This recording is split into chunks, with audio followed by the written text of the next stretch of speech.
Salut à tous, ici Frédéric Morel. Bienvenue sur ma chaîne dédiée à la science et aux découvertes scientifiques.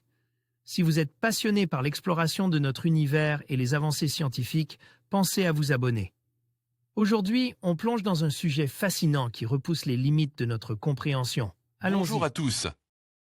Dans cette vidéo, je vais vous plonger dans l'univers fascinant de l'astrophotographie en mettant l'accent sur une technique particulièrement puissante, le time blending.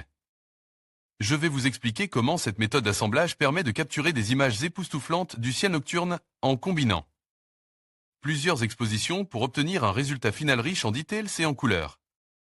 Que vous soyez débutant ou passionné, je vous montrerai des astuces et des conseils pour maîtriser cette technique et sublimer vos photos. Alors, préparez-vous à explorer les étoiles d'une manière totalement nouvelle. Nous, les humains, envoyons des sondes sur Mars, mais quand le soleil se couche, la capacité de nos yeux diminue et ils ne perçoivent plus qu'un faible reste d'informations grises. Pourtant, l'environnement nocturne est plein de fascination, surtout si nous comprenons comment documenter visuellement la beauté. Malgré notre vision nocturne limitée. Participant à Futura et étant spécialisé dans l'astrophotographie, je vais vous expliquer ici la technique du time blending. Cette technique consiste à exposer le premier plan et le ciel à des moments différents. Cela semble évident. Mais laissez-moi vous expliquer ce qui est important. Pour moi, la photographie d'une nuit étoilée est une immersion dans la nature. Quiconque a déjà découvert la perfection avec laquelle le capteur d'un appareil photo peut reproduire les étoiles et les nébuleuses. Dans les moindres details, ça fait un petit pas de plus vers la compréhension de notre univers et de son caractère unique. Pouvez-vous également voir notre Terre depuis d'autres planètes? Ou comment pouvez-vous imaginer l'espace? Ma passion pour l'astrophotographie soulevait des questions et me donne des impulsions créatives. Par exemple, est-il possible de concilier les traces lumineuses d'une rue avec la Voie lactée qui s'étend au-dessus d'elle dans l'espace infini? Avec la technique du time blending, c'est possible. Comment procéder? Voici les réponses. Tout d'abord, je voudrais expliquer le terme time blending. Nous entendons par là le mélange temporel dans un cliché. À l'origine, le time blending était utilisé dans la photographie de paysage pour maîtriser des conditions d'éclairage difficiles. Attention, le time blending est différent de la technique 1HDR-HDR. Dans une photo 1HDR, différents temps d'exposition sont pris, alors que dans le time blending, les photos sont prises à différents moments. Cette technique est également utile pour la photographie de la Voie lactée. Située dans le Kurdistan, cette petite ville d'Eovac est située dans le parc national de Munzur, l'un des plus vastes et les plus riches en biodiversité de Turquie. Traversée par la rivière du même nom, la nature environnante offre de fabuleux paysages et un endroit idéal pour l'astrophotographie. L'échelle de pollution lumineuse est égale à 0. De l'île Geyik, tous droits réservés, voici le matériel que j'utilise pour cette photo. Matériel utilise Sony A7 III Zeiss Bati. 18 mm f2.8 Fornax Mount Light Track photo de premier plan. f8, 60 sec, ISO 4 Sense photo d'arrière-plan. f3,5, 340 sec. ISO 800 quiconque immortalise les étendues interstellaires, la nuit, rencontrera probablement des problèmes lors du développement de l'image. L'un d'eux pourrait être le bruit. Comme nous travaillons avec des valeurs ISO élevées la nuit, nous sommes obligés de débruiter l'image pendant le développement. Plus la valeur ISO est élevée, plus la perte de details est importante. De plus, la nuit, nous devons ouvrir en grand le diaphragme de l'objectif de l'appareil photo pour recueillir le plus de lumière possible en un temps très court. À grande ouverture, seuls les objectifs de haute qualité offrent réellement une excellente netteté sur l'ensemble du champ de l'image. C'est-à-dire d'un angle à l'autre. Vue sur les Dolomites. De l'île Gélique, tous droits réservés, voici le matériel utilisé pour cette photo. Sony A7, Zeiss Bati 18 mm 2.8 Tracker. Fornax Mount Light Track photo de premier plan. f11, 30 sec, ISO 100 photo d'arrière-plan. f2.8, 180 sec, ISO 80 Sinou. Travaillons avec la plus grande ouverture possible de 1,4, 1,8 ou 2,0, la perte de netteté est malheureusement la règle. Le flou se produit aussi partiellement, par exemple dans certains angles, si les objectifs ne sont pas parfaitement centres. S'il y a des arbres ou d'autres objets en mouvement au premier plan, un flou de mouvement peut apparaître au premier plan de notre photo pendant l'exposition de quelques secondes. Toutes ces difficultés peuvent être minimisées ou éliminées grâce au time blending. l'exemple du barrage de Sylvenstein.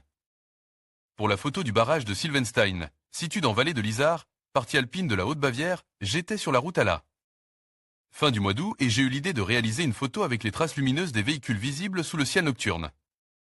Nocturne de la Voie lactée, Voie lactée. La lumière, cependant, est l'ennemi de la lumière. Dès que des véhicules traversent la photo avec leurs phares allumes, il ne reste plus grand-chose des quelques traces lumineuses de la Voie lactée. Vue du pont sur le barrage de Sylvenstein. De l'île Gélique, tous droits réservés. Voici le matériel utilisé pour cette photo. Sony A7, Zeiss Bati 18 mm, 2.8 tracker, Fornax.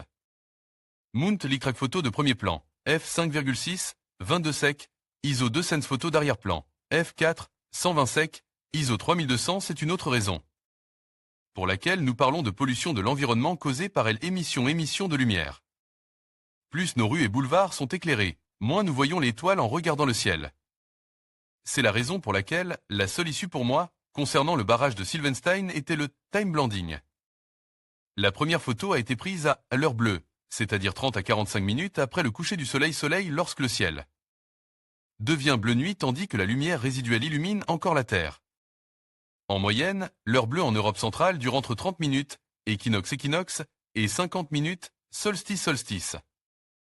Alors, nous utilisons cette luminosité résiduelle pour capturer le premier plan de notre composition à un faible ISO et avec une ouverture fermée par une ou deux valeurs de lumière, 3,2 ou 4. Photographié pendant l'heure bleue. Pour une photo faite pendant l'heure bleue, il n'y a pas d'ombres importantes ou de reflets. Suréclairé, ce qui nous permet d'insérer plus facilement la Voie lactée plus tard. Choisissez l'ouverture de travail optimale pour l'exposition au premier plan. Pour une ouverture plein cadre f8. Pour APS-C, ouverture 6,3 et pour les appareils photo MFT, il s'agit d'une ouverture de 5,6 pour une profondeur de champ maximale. Si vous diminuez davantage, vous réduirez malheureusement la qualité en raison du flou de diffraction. Exposé à 100, 2 sens ou même 4 sens ISO. Enfin, attendez qu'il fasse assez sombre pour obtenir une vitesse d'obturation de 30 secondes avec une ouverture de travail 8 et à 2 sens ISO. Malheureusement, si le vent souffle fort et les arbres se balancent dans le vent-vent, une exposition longue ne fonctionnera pas. Un compromis serait de faire une exposition plus courte. Une fois la photo de premier plan enregistrée, vient le test de patience. Veuillez laisser le trépied en place. Lorsque vous utilisez une plaque à dégagement rapide, vous pouvez bien sûr retirer l'appareil photo du trépied afin de le mettre dans la position exacte 90 minutes plus tard, par exemple. Pour la deuxième exposition, qui se produit dans une obscurité relative, nous voulons obtenir des photos nettes de la Voie lactée. Ceci ne peut être réalisé que par une mise au point manuelle. Activez la fonction Live View et cherchez une étoile très brillante dans votre cadre. Lorsqu'elle sera ciblée, agrandissez l'image au maximum en utilisant la fonction de grossissement. Tournez maintenant la bague de mise au point sur l'infini. Via l'écran, vous pourrez observer que les points lumineux, c'est-à-dire l'étoile, deviennent plus petits en raison de la mise au point. C'est la bonne façon d'obtenir le résultat souhaité. Maintenant, tournez soigneusement la bague de mise au point. Prenez votre temps, afin que l'étoile ne devienne ni plus petite ni plus grande. Entre les deux se trouve la bonne mise au point. Avec un peu de pratique, l'ensemble du processus fonctionnera en quelques secondes. De l'île Gélique, tous droits réservés après la mise au point, il est temps de gérer l'exposition. Commencez par ISO 3200. Pour éviter de révéler un photon de la lumière rare, nous choisissons la plus grande ouverture qu'offre l'objectif. Laissez la balance des blancs activée en mode automatique. Puisque vous filmez en RAW, vous pourrez le modifier ultérieurement. En post-traitement à votre goût. Lorsque vous travaillez sans suivi, la vitesse d'obturation dépend de la distance focale.